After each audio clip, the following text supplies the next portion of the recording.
Bonjour à tous, aujourd'hui analyse de L'Oréal, le leader mondial des cosmétiques, et une valeur très appréciée en France. Je tiens à dire que j'avais un a priori très positif sur L'Oréal. Ayant commencé à investir en 2021, elle a toujours été chère pour moi, mais elle avait aussi une belle croissance. Je me suis dit que comme pour Rémy Cointreau, j'allais voir si elle était aussi bien qu'on nous la vendait. À la différence que je partais plutôt négativement sur Rémy Cointreau. Alors ce n'est pas aussi mauvais que Rémy Cointreau, mais j'ai été déçu en faisant cette analyse. Je ne vous en dis pas plus, place à l'analyse. Évidemment, n'oublie pas, ceci n'est pas un conseil en investissement. There's a certain wiring that's very useful. I am better! Ça m'excite! J'ai les tétons qui pointent! I'm talking about this.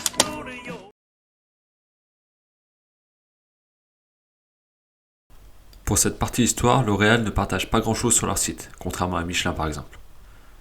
Tout commence en 1881 avec la naissance d'Eugène Schuller, seul enfant qui survivra des 5 que ses parents auront.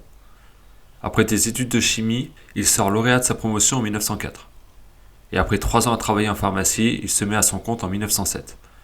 La même année, il met au point une teinture capillaire. Et en 1909, il fonde ce qui deviendra L'Oréal. En 1914, la Première Guerre mondiale éclate, et Eugène laisse ses commandes de son entreprise à sa femme. Il sera cité de nombreuses fois, dont la Croix de guerre et la Légion d'honneur. Après la guerre, il invente la première teinture rapide. Il arrive à accompagner les modes, que ce soit les teintures quand Coco Chanel met à la mode les cheveux colorés, les protections solaires quand le Front Populaire instaure les congés payés, ou les savons quand l'État met en avant l'hygiène. Il a aussi fondé plusieurs autres entreprises sans lien avec la cosmétique. En 1922, il devient père, avec la naissance de Liliane, son seul enfant. On arrive aux années 30, et on comprend mieux pourquoi L'Oréal ne parle pas trop d'histoire. Eugène Schuller finance une organisation d'extrême droite fondée par un ami, la Cagoule, puis participe plus ou moins à la collaboration pendant la guerre. Après la guerre, il met François Mitterrand PDG d'un magazine qu'il détient, et André Bettencourt à la direction de L'Oréal. En 1946, le comité d'épuration requiert une interdiction d'exercer à l'encontre d'Eugène Schuller, pour sa collaboration, mais il est défendu par des résistants qu'il a soutenus par le passé. En 1950, sa fille Liliane épouse André Bettencourt, qui travaille à la direction de L'Oréal. En 1957, elle hérite seule de l'entreprise familiale.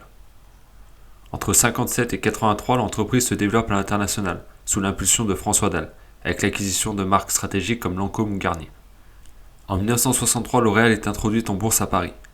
Et en 1974, Liliane Bettencourt vend 46% du capital à Nestlé, contre 4% de Nestlé. Depuis, les deux entreprises sont liées. En 1983, Charles Zviak succède à François Dalle et développe la recherche. Entre 1988 et 2005, sous la présidence de Lindsay Owen Jones, L'Oréal devient leader mondial des cosmétiques, grâce à l'implantation des marques à l'international, mais aussi à des acquisitions stratégiques, comme la licence Armani, les marques La Roche-Posay, Maybelline ou Case. En 2004, L'Oréal fusionna avec Gesparal, son actionnaire majoritaire, détenu à 49% par Nestlé, ce qui donna 26% de participation à Nestlé. En 2009, Nestlé détenait 29% du capital. Depuis 2006, l'objectif de L'Oréal est l'universalisation, dans l'idée d'une beauté pour tous, mais aussi d'améliorer son impact sur la société et sur l'environnement. On verra dans la partie ESG qu'ils étaient en avance sur leur temps. En 115 ans, L'Oréal n'a eu que 6 PDG, ce qui a permis une vision long terme de l'entreprise. Je vous mets leur raison d'être, qui explique ce qu'ils font, comment et pour qui, et aussi leur chaîne de valeur. Je vous laisse mettre pause si vous voulez un aperçu, mais c'est en gros un résumé de tout ce qu'on va voir dans cette vidéo. L'Oréal est le numéro 1 mondial des cosmétiques, avec 40 milliards de dollars de chiffre d'affaires en 2022, largement devant ses concurrents, le premier étant Unilever avec 25 milliards de chiffre d'affaires, pour sa partie produits de beauté. A noter que les 10 plus grosses entreprises du secteur représentent 50% du chiffre d'affaires global, qui était de 270 milliards de dollars en 2022. L'Oréal détient 14,5% des parts de marché globales environ. L'Oréal détient 37 marques en propre ou sous licence, réparties en 4 divisions. La division grand public qui profite de l'essor des pays émergents, avec 37% du chiffre d'affaires et des marques comme L'Oréal, Garnier, Maybelline. L'Oréal détient 11% des parts de marché sur ce segment qui est assez facilement concurrençable. La division luxe pour les classes moyennes supérieures, avec 36% du chiffre d'affaires et des marques comme Lancôme, Yves Saint Laurent, Mugler, Armani. On n'a pas les parts de marché, mais ils sont devenus leaders en 2023. La division professionnelle pour les salons de coiffure et instituts de beauté, avec 11% du chiffre d'affaires et des marques comme L'Oréal Professionnel, Kérastase. L'Oréal détient 25% des parts de marché. Et la division dermatologie pour les soins de la peau, en forte croissance car elle ne représente que 9% des parts de marché globales, mais 15% dans les pays développés, ce qui laisse imaginer une forte croissance dans les pays émergents, avec 16% du chiffre d'affaires, et des marques comme La Roche-Posay, Vichy. Si on compare à 2009, rapport le plus ancien qu'on peut trouver sur leur site, on voit que la part des produits grand public a diminué fortement, et que le luxe a bien augmenté, sûrement dû à leur volonté de premiumisation. L'Oréal touche donc à tout type de produits cosmétiques, et les distribue à travers différents canaux, comme la grande distribution, les boutiques en propre, le e-commerce, les pharmacies, les salons de coiffure. Sur ces 37 marques, 11 font plus de 1 milliard de chiffre d'affaires. 27% des ventes se font en e-commerce, que ce soit sur leur site propre ou les sites des distributeurs. Ils pensent que les ventes en ligne pourraient représenter 50% des ventes d'ici quelques années. En termes de métier, on peut voir que leur chiffre d'affaires suit plutôt bien le marché. À gauche, le pourcentage de leur chiffre d'affaires, à droite celui du marché, hormis sur la partie hygiène où le groupe est peu exposé. Chaque métier peut être dans plusieurs divisions, comme les soins capillaires qui sont en grand public, en professionnel et en luxe. Pareil, si on compare à 2009, on voit que les soins de la peau ont bien augmenté et prennent la place des soins pour cheveux et des colorations. Les parfums et le maquillage sont plutôt stables. Niveau marge opérationnelle, toutes les divisions sont au-dessus de 20%, et pourtant le groupe est à 19,8% globalement. Ça vient du fait qu'ils comptent certains frais généraux dans aucune division. Point intéressant, elles ont toutes à peu près la même rentabilité. Niveau répartition géographique, L'Oréal est présent dans 150 pays, avec une bonne répartition du chiffre d'affaires. Je vous mets le pourcentage du chiffre d'affaires global du marché à côté de leur pourcentage de chiffre d'affaires. 32% en Europe, ce qui donne 19% de part de marché, 27% en Amérique du Nord, premier marché mondial de la beauté, un peu moins de 14% de part de marché, 26% en Asie du Nord, qui comprend la Chine, avec 17% si on suit aux devises, le Japon, la Corée du Sud et Taïwan, en sachant que le groupe est arrivé en Chine seulement en 97, 13% de part de marché, 8% en Asie du Sud-Est, au Moyen-Orient et en Afrique, des régions à forte croissance, 12% de part de marché, 7% en Amérique latine, qui a aussi un gros relais de croissance pour le groupe, 11% de part de marché. On peut voir qu'ils sont très présents en Europe par rapport au marché global, avec 19% de part de marché. Leur part de marché est par contre plus faible partout ailleurs dans le monde, particulièrement dans les pays émergents, où ils sont en retard. On verra dans la partie résultats qu'ils avaient pourtant vu l'opportunité de ces marchés très tôt. L'Oréal est très implanté en France en termes de production, avec 11 usines sur 37, et en termes de recherche, avec un tiers des laboratoires. Même si le groupe a des laboratoires partout dans le monde pour pouvoir proposer des produits adaptés à tous les consommateurs, quel que soit leur type de peau, de cheveux ou leur culture. Niveau production, l'Europe produit pour les ventes locales, mais aussi pour l'export, en Amérique du Nord, mais surtout en Asie. D'où l'effet de change qui peut être important d'une année à l'autre. On verra ça plus loin.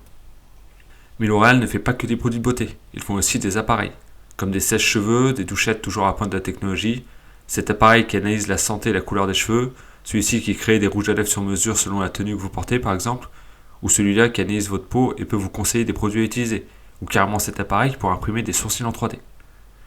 Ils ont aussi développé une appli qui permet d'aider les clients dans leur choix de produits ou de maquillage. Cette appli fonctionne grâce à l'IA et aux données accumulées par L'Oréal.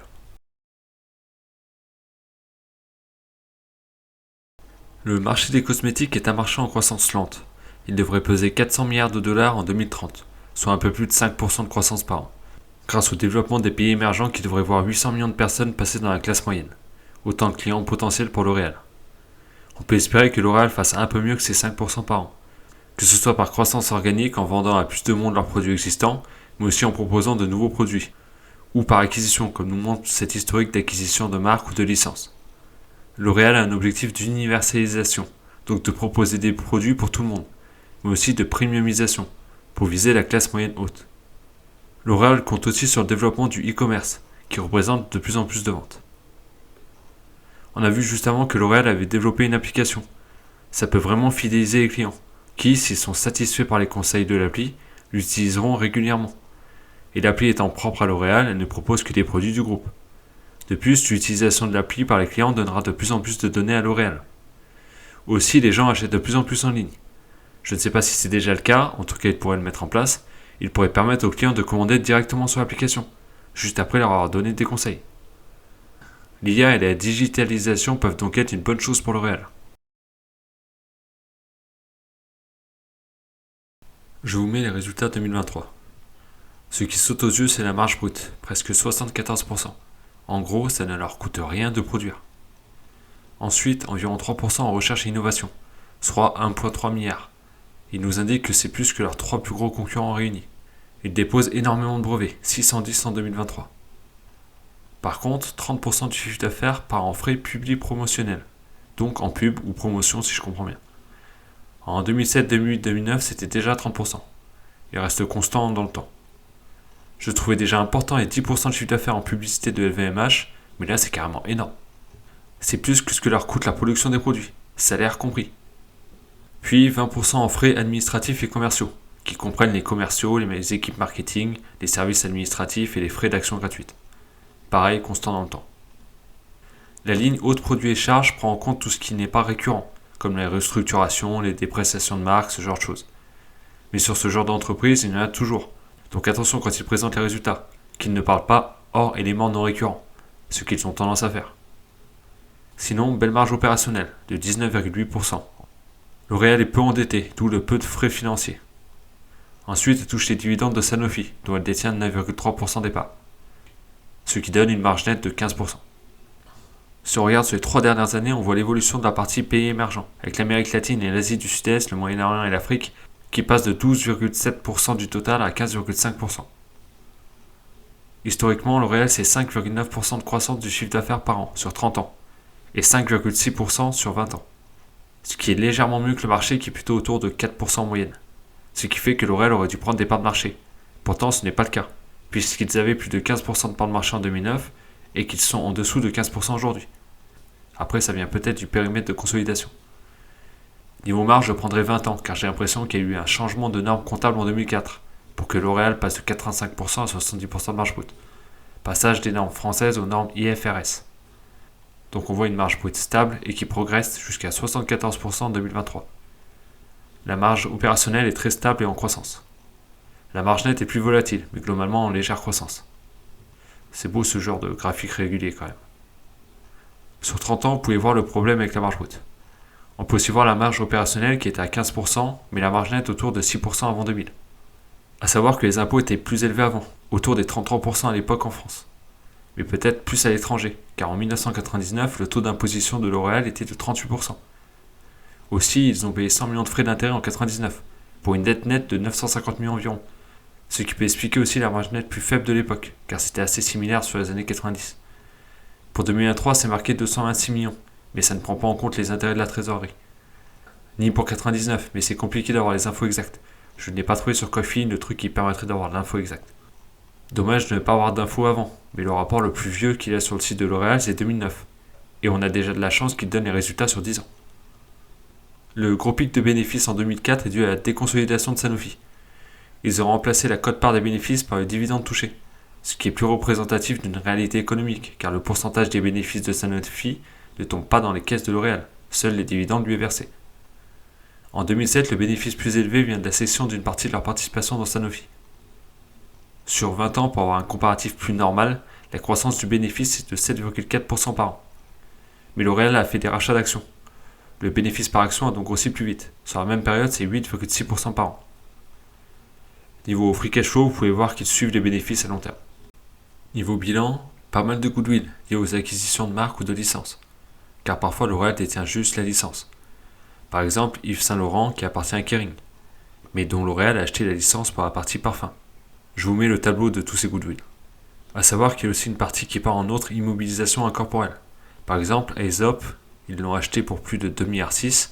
Il y a 1,7 milliard en goodwill et 500 millions en marque. Le reste étant des actifs. Après, je ne veux pas dire de bêtises.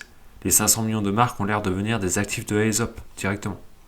En soi, ça ne change pas grand-chose. Il faut juste savoir que les IMO incorporels peuvent contenir des marques aussi.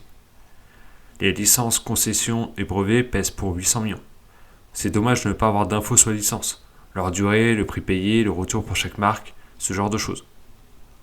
Ensuite, des droits de location et des usines pour faire simple. Et leur participation dans Sanofi, essentiellement, pour 11,6 milliards.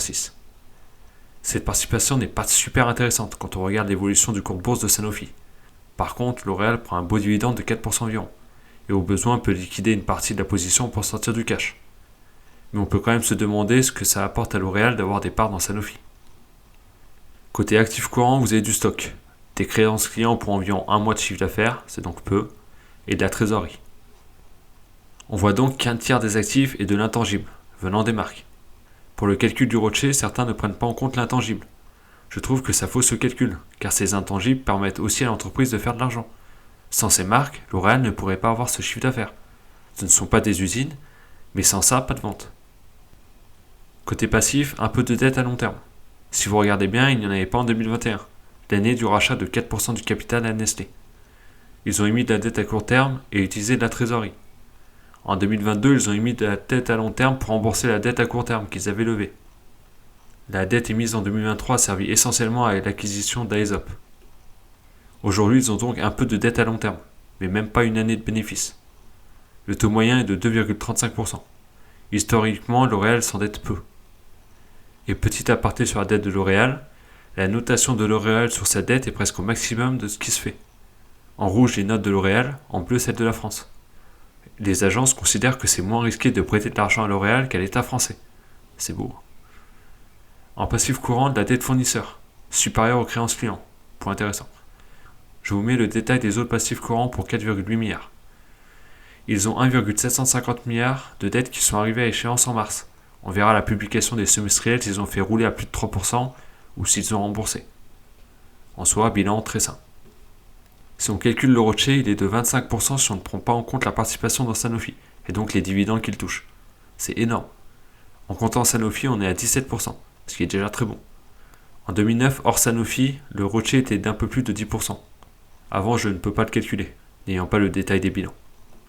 Il faut savoir qu'à long terme, la croissance d'une entreprise est équivalente au ROCE moins la distribution de cash, en dividendes et en rachat d'actions. Chez L'Oréal, le PE ratio ne fait que monter, alors que le ROCE ne fait que monter aussi. On peut trouver ça dommage, car investir à plus de 20%, c'est top. Du coup, je me pose une question. Est-ce que L'Oréal est vraiment géré de la manière la plus optimale ? On a vu qu'au final, ils avaient la même part de marché qu'il y a 15 ans, alors qu'ils auraient pu profiter de leur position de leader et de leur bon ROCE pour grossir plus vite que le marché, et la concurrence, pour racheter de plus en plus de parts de marché. Mais non. Est-ce une mauvaise gestion ou un manque d'opportunité ? Sur le rapport de 2009, on voit qu'ils étaient très optimistes sur les marchés émergents. Ils ne se sont pas trompés sur la Chine et l'Asie en général. Par contre, ils estimaient que l'Amérique latine pourrait représenter 80% de l'Amérique du Nord d'ici 2025. Aujourd'hui, on est plutôt à un tiers. L'Europe de l'Est, la moitié de l'Europe de l'Ouest. Aujourd'hui, ils ont combiné les deux, mais en 2020, ce n'était qu'un cinquième. Mais s'ils ont vu la croissance dans les pays émergents, comment se fait-il qu'ils n'aient pas plus de parts de marché dans ces régions ? Pour rappel, ils sont à 12% de parts de marché en Asie du Sud-Est, Moyen-Orient et Afrique, contre 12,5% en 2009. Et 11% en Amérique latine, contre 10,5% en 2009. Alors qu'ils sont à plus de 14% de parts de marché mondiale. Ils ont du cash, un bon ROCE, l'avantage d'être leader, mais n'en profitent pas. Ça me fait penser à Pernod Ricard qui, à la place de grossir, étant un leader avec seulement 5% des parts de marché, mais qui grossit à la vitesse du marché, ou presque. Encore une fois, je ne sais pas si c'est un problème de gestion, d'actionnaires qui veulent trop faire remonter du cash, ou d'opportunité. Je ne vais pas faire comme si je connaissais le marché des cosmétiques en Asie ou en Amérique latine au point d'expliquer à L'Oréal ce qu'il devrait faire. Mais les chiffres sont là. Et L'Oréal n'est peut-être pas l'entreprise si exceptionnelle que son prix en bourse nous laisse imaginer. Et on a là une preuve, s'il en fallait, qu'on ne peut pas se contenter de quelques ratios financiers pour analyser une entreprise. Pas de dette, un super ROCE, mais une croissance faiblarde due à une forte distribution. Ce qui fait qu'au final, une bonne partie de la perf de l'actionnaire sur 20 ans est due au fait qu'elle se paye bien plus cher aujourd'hui par rapport à son historique. On verra dans la partie bourse en détail, mais sur 20 ans, un actionnaire qui aurait réinvesti ses dividendes aurait fait presque 12% par an. C'est beau. Mais si L'Oréal se payait de 25 fois les bénéfices, comme son historique, on serait à 9,7% par an. Bon, avec ses dividendes, il aurait pu racheter de plus d'actions si elles n'étaient pas aussi chères. Alors on va être gentil et dire 10% par an. 10% c'est loin d'être une perf incroyable, et ça ne justifie pas la valorisation actuelle. Mais on en reparle plus loin. Niveau capital, la famille du fondateur, Bettencourt-Meyers, détient presque 35% des parts. Nestlé détient 20%. A savoir qu'en 2021, L'Oréal a racheté 4% du capital à Nestlé et a annulé ses actions. 400 € par action, soit presque le top de 2021. On a vu qu'ils avaient 26% en 2004, puis 29% en 2009. Depuis, ils ont donc dû alléger plusieurs fois. Les salariés détiennent 1,9% du capital. L'Oréal n'a pas de PDG, mais un président du conseil d'administration et un directeur général. Dans son histoire, ça a varié, et n'a pas toujours été le cas. Le directeur général, Nicolas Hieronymus, a été nommé en 2021, mais a exercé des postes de direction de division avant ça. Il est dans l'entreprise depuis 36 ans, sachant qu'il a 60 ans. Il est donc rentré chez L'Oréal à 24 ans. Le conseil d'administration est composé de 16 membres, dont le président qui a été PDG entre 2011 et 2021 et qui est dans l'entreprise depuis 46 ans, soit depuis ses 21 ans. Le directeur général, 3 administrateurs de la famille du fondateur, la fille de Liliane Bettencourt, Françoise, et ses 2 fils, Jean-Victor et Nicolas. On reviendra sur ce point plus loin. 2 administrateurs liés à la société Nestlé, qui détient 20% du capital. Et 7 sont indépendants, plus 2 qui représentent les salariés. Il y a donc 50% d'administrateurs indépendants et 50% de femmes. Si vous êtes observateur, vous avez dû remarquer le nom d'Alexandre Ricard, le PDG de Pernod Ricard. Patrice Caine, lui, est PDG de Thales. Vous avez aussi Bélène Garigeau, directrice générale de Merck, groupe pharmaceutique allemand. Mais elle part cette année. Je ne vais pas tous les faire, mais il y a presque que des gens avec des postes importants à côté de leur mandat d'administrateur. Il présente un tableau des compétences des administrateurs justement. Évidemment, tous les administrateurs ne sont pas experts dans tous les domaines. Dans chaque conseil d'administration, il y a différents comités, avec chacun leur mission. Chaque administrateur peut faire partie d'un ou plusieurs comités, selon ses compétences. Et chaque comité doit avoir au moins 50% de ses membres indépendants.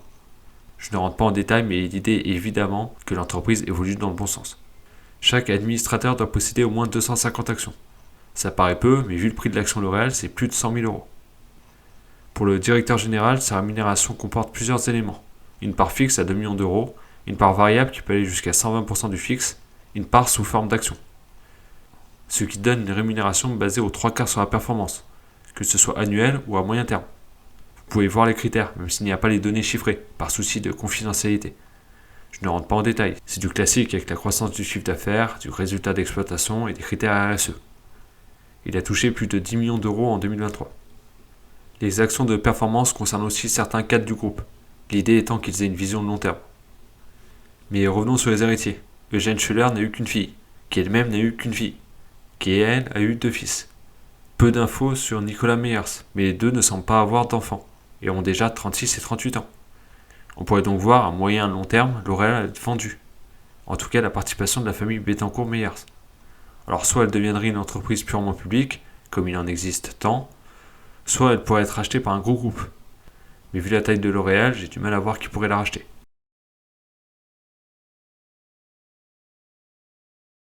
L'Oréal a toujours été engagé et en avance sur son temps comme le montre cet historique. En 1979, ils ont recréé de la peau artificielle pour la première fois, ce qui a permis d'arrêter les tests sur les animaux pour la sécurité des produits dès 1989 par exemple, sauf en Chine où c'était obligatoire jusqu'il y a peu de temps.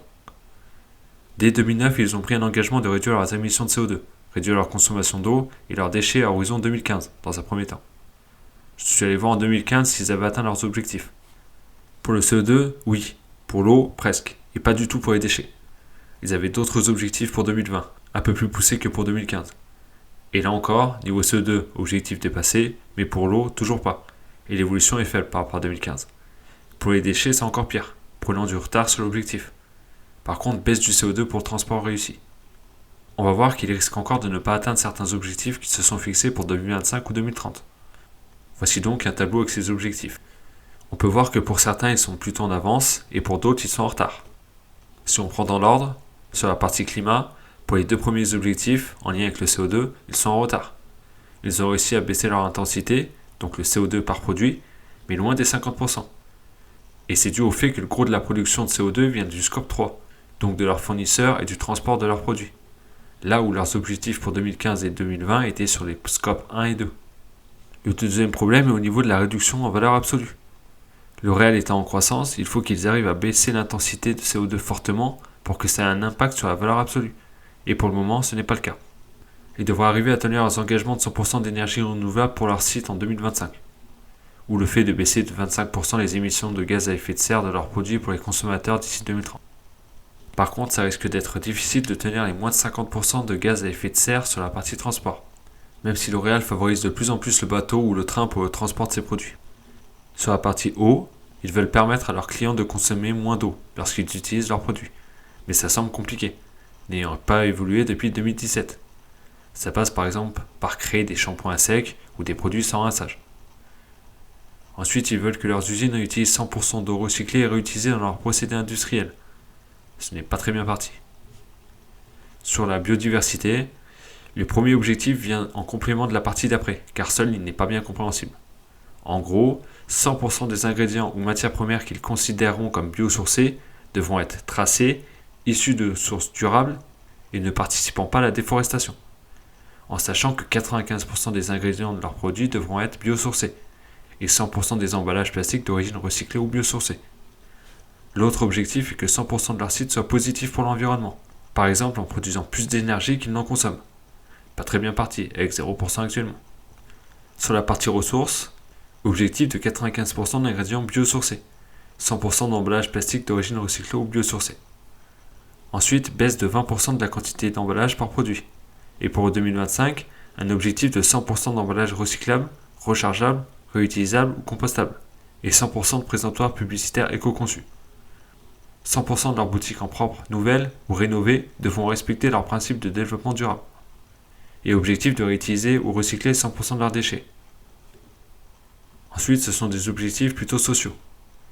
Objectif de 100% des salariés de leurs fournisseurs stratégiques et un salaire décent. On a vu que Michelin mettait en place un salaire décent pour tous ses salariés. L'Oréal va plus loin en faisant en sorte que tous leurs salariés, mais aussi les salariés de leurs fournisseurs, aient un salaire décent.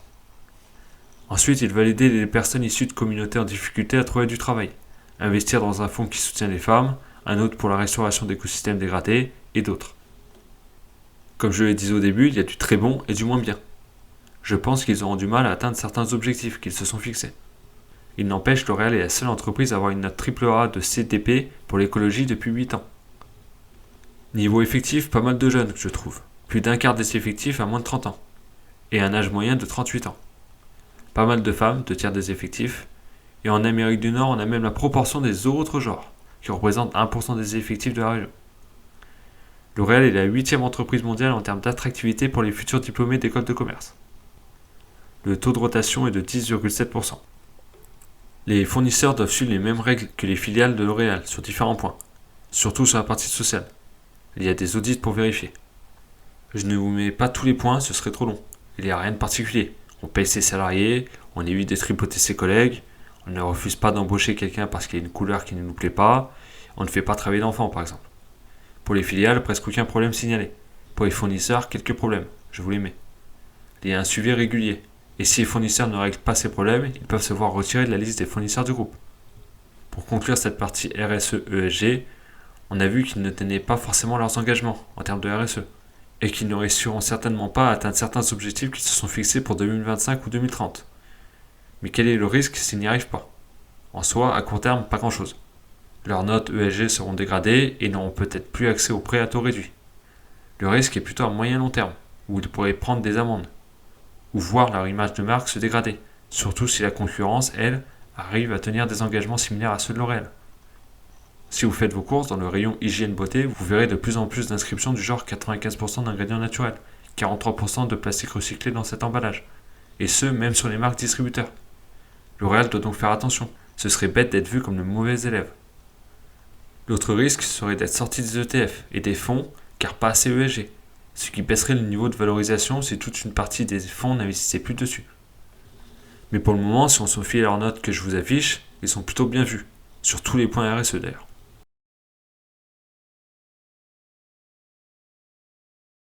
Je vous mets la matrice des risques. À gauche, vous avez le type de risque et à droite, le risque en question. Ils ont mis un astérix pour les risques les plus importants. On va voir ces risques en détail. D'abord ceux liés à l'activité. Le premier est le risque de système d'information et cybersécurité. L'Oréal est aujourd'hui très dépendante de l'informatique, que ce soit pour le stockage de données, mais aussi pour le transfert d'informations entre les différents collaborateurs, au sein de l'entreprise ou avec les partenaires, ou même avec les clients, L'Oréal ayant développé des applications. Le risque est donc la destruction ou la fuite de données, ainsi qu'un problème de fonctionnement de leur système informatique.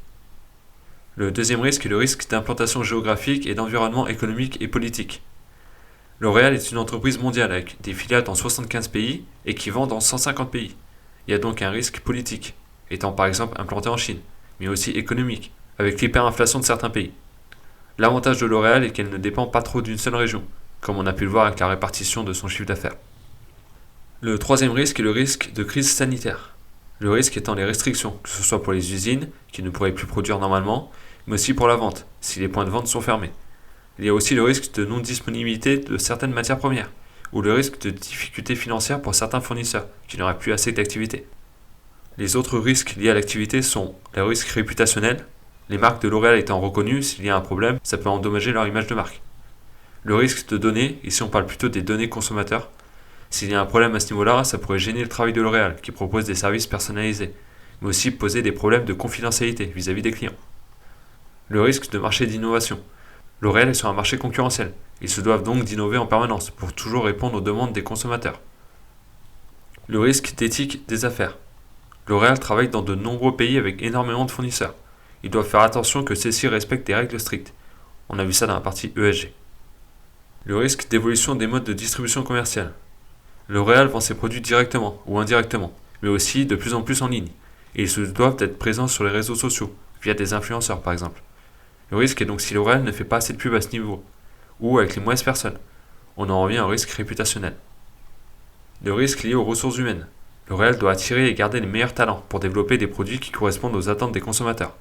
Ils doivent aussi faire attention à la santé et au bien-être de leurs salariés. Le risque lié à la qualité et à la sécurité des produits. Ils doivent faire attention à la qualité de leurs produits tout au long de la chaîne de production. Le risque lié à la sûreté des personnes et des biens. L'Oréal travaillant dans de nombreux pays, certains comportent des risques géopolitiques, climatiques ou sanitaires. Ensuite, on passe aux risques industriels ou environnementaux. Le premier risque est le risque de disponibilité des produits. L'économie étant mondialisée, on a pu voir pendant le Covid que tout peut être rapidement chamboulé. En Europe, on ne pouvait plus produire de voitures car il manquait quelques puces pour les lève-vitres ou les compteurs de vitesse. Pour L'Oréal, c'est pareil. Il y a un risque sur l'approvisionnement en matières premières, en articles de conditionnement ou pour le transport des produits finis par exemple. Le deuxième risque est le risque de changement climatique. Le groupe est exposé au risque de catastrophes naturelles, mais aussi au risque de perte de la biodiversité et la raréfaction de certaines ressources dont il dépend. La transition vers des matériaux plus écologiques comme le plastique recyclé ou la mise en place de certaines mesures pour baisser la consommation d'énergie et réduire le CO2 ou les déchets peuvent aussi entraîner des coûts supplémentaires. Le risque industriel.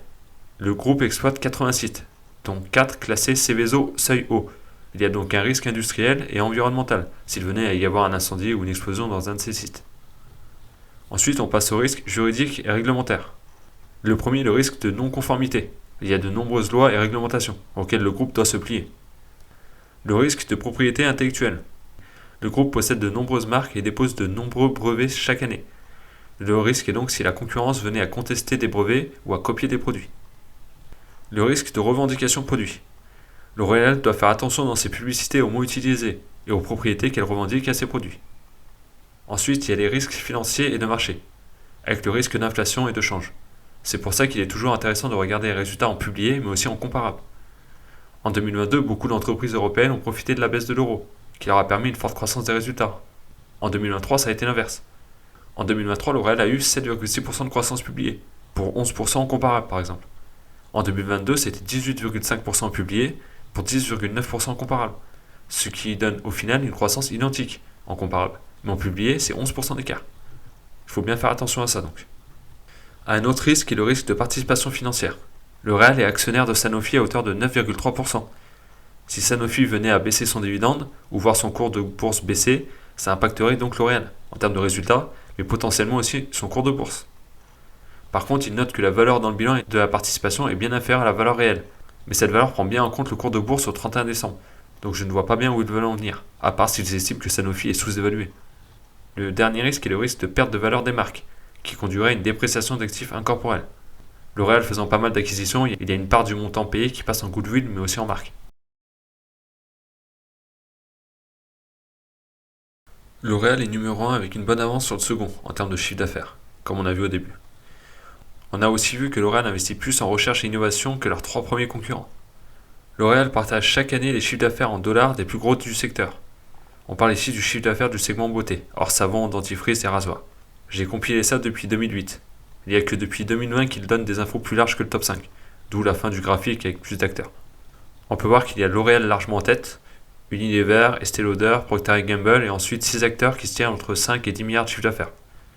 Si on regarde plus en détail, on voit que Procter & Gamble a vu son chiffre d'affaires baisser. C'est lié à la vente d'une quarantaine de marques à Coty vers 2015-2016. Unilever fait toujours environ 60-65% du chiffre d'affaires de L'Oréal. Par contre, Estée Lauder est passé de 30 à 40%, ce qui signifie des gains de part de marché. Shiseido n'a pas évolué depuis 2008, avec un chiffre d'affaires entre 7 et 10 milliards sur la période. Coty a perdu pas mal de chiffre d'affaires depuis 2017. LVMH évolue plutôt bien. On n'a pas assez d'infos sur les autres pour voir l'évolution, mais à savoir que L'Oréal a acheté Aesop à Natura & Co, et Aesop a fait 550 millions de chiffre d'affaires en 2023, si je comprends bien. Comme je le disais, L'Oréal a les mêmes parts de marché qu'en 2009. Mais on peut voir que de ses gros concurrents, seul Estée Lauder a gagné des parts de marché vis-à-vis de L'Oréal. Aussi, la plupart de leurs concurrents ne sont pas des purs players de la beauté et ont d'autres activités, ce qui rend plus difficile l'analyse de leurs résultats.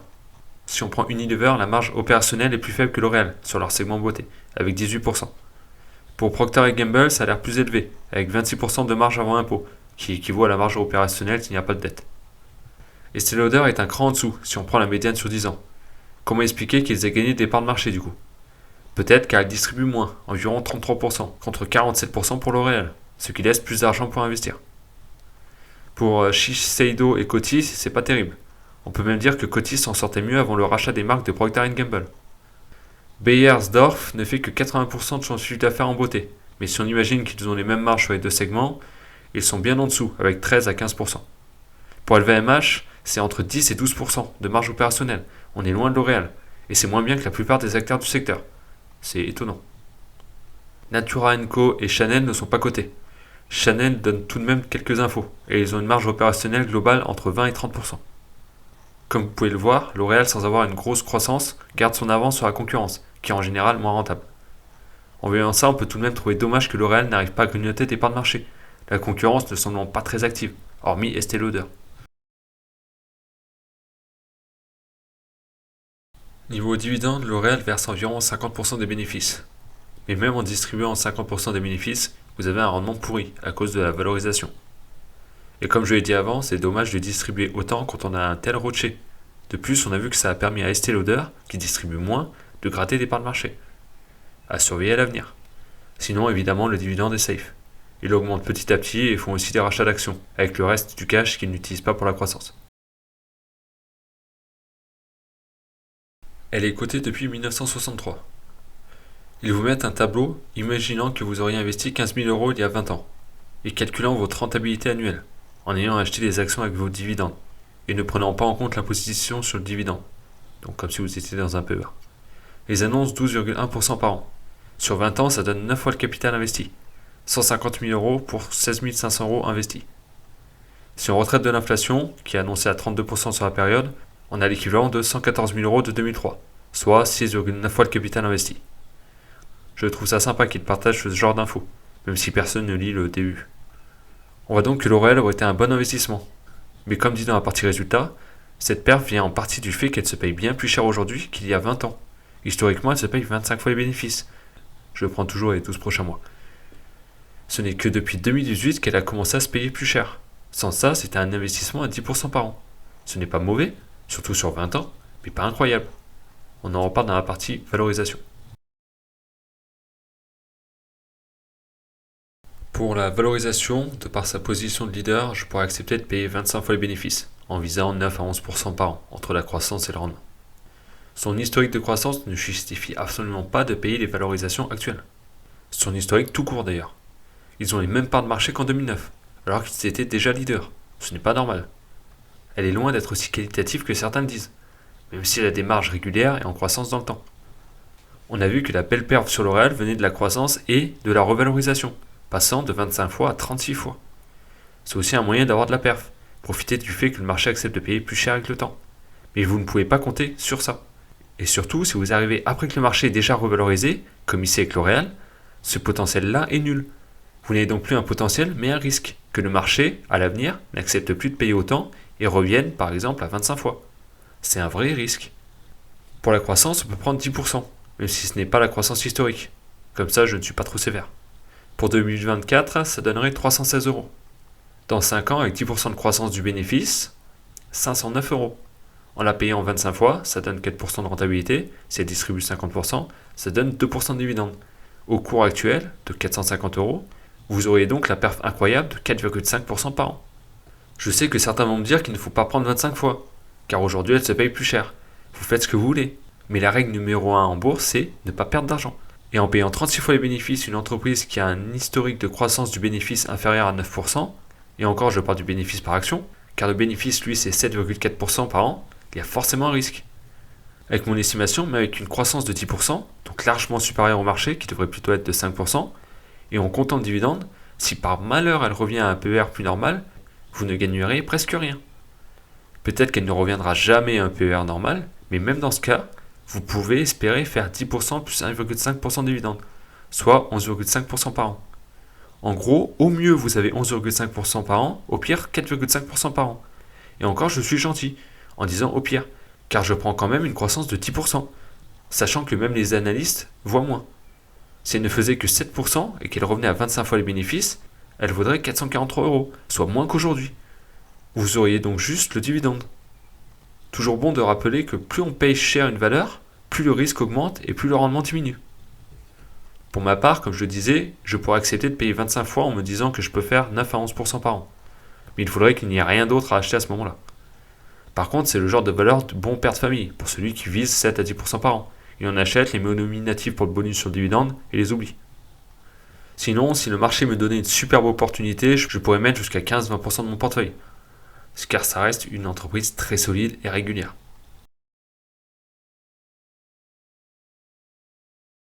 En conclusion, L'Oréal est une belle entreprise historique qui a su se développer pour devenir numéro 1 mondial.